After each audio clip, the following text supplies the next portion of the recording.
Bharatiya Janata party రాష్ట్ర కిసాన్ మోర్చా ఉపాధ్యక్షుడిగా కాళ్ల ధనరాజును నియమిస్తూ కిసాన్ మోర్చా రాష్ట్ర అధ్యక్షుడు చిగురుపాటి కుమారస్వామి ఉత్తర్వులు జారీ చేశారు. పార్టీ చేసే ప్రతి కార్యక్రమంలోనూ చురుగ్గా పాల్గొనడమే కాకుండా ఒక రైతు బిడ్డగా గుర్తించి ధనరాజ్కు పదవి ఇవ్వడం పట్ల కాకినాడ జిల్లా బీజేపీ శ్రేణులు హర్షం వ్యక్తం చేశారు.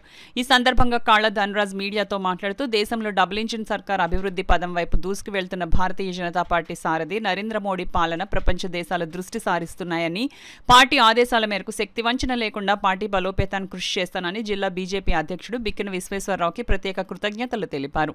ఈ సందర్భంగా కర్ప మండలం భారతీయ జనతా పార్టీ ఇన్ఛార్జ్ తుమ్మలపల్లి నాని, చిన్నప్పాజీ, పక్కి మణిబాల, గాంధీ తదితరులు ధనరాజును వరి కంకెల సాలువతో ఘనంగా సత్కరించారు. రాష్ట్రం కేంద్రం రాష్ట్రం కలిపి రైతులకు ఏమైతే ఇస్తుందో అవన్నీ కూడా ప్రజలకు వివరించి చెప్పి కిసాన్ మోర్చాయే కాదు అది ఎన్నెన్నో ఈ కిసాన్ మోర్చా మీద ఆధారపడి ఎన్నో ఉన్నాయి. ఇవన్నీ కూడా ప్రజలకు వివరించి నరేంద్ర మోడీ గారు మనకు వచ్చిన 12 ఏళ్లలో రైతుల కోసం ఎంత కష్టపడి ఏం చేస్తున్నారో అన్ని కూడా రైతులకు చెప్పి పార్టీ గురించి ప్రజలకు వివరించి చెప్పి పార్టీని ప్రజల్లో బలోపేతం చేసి మేము ముందుకెళ్తూ పార్టీని ముందుకు తీసుకెళ్తూ మా రాష్ట్ర నాయకత్వాన్ని ప్రజలకి మా నాయకత్వం ఎంత కష్టపడి ప్రజలకు పనిచేస్తామని అంతా కూడా ప్రజలకు వివరించి చెప్పి మేము అంత కష్టపడి పనిచేస్తామని ఈ సభాముఖంగా నేను అందరితో కూడా మాట్లాడటం జరుగుతుంది.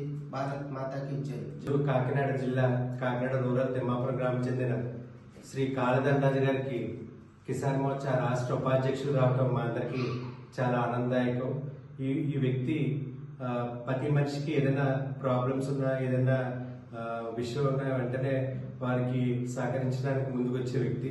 అటువంటి వ్యక్తిని గుర్తించి మా జిల్లా నాయకులు శ్రీ బిక్కిన విశ్వేశ్వరరావు గారు ఈయనకి పదవి ఇవ్వటం, అలాగే స్టేట్ ప్రెసిడెంట్ మాధవ్ గారు, అలాగే ఈ కిసాన్ మోర్చా స్టేట్ ప్రెసిడెంట్ గారు ఈయన్ని స్పెషల్గా కాకినాడ నుంచి ఈయన ఒక్క ఏకైక వ్యక్తిని గుర్తించి ఇచ్చారంటే ఈ నాయకత్వంలో కిసాన్ మోర్చా కాకినాడ జిల్లా బాగా బలపడుతుందని చెప్పేసి మనస్ఫూర్తిగా కోరుకుంటూ జై హింద్, జై భారత్.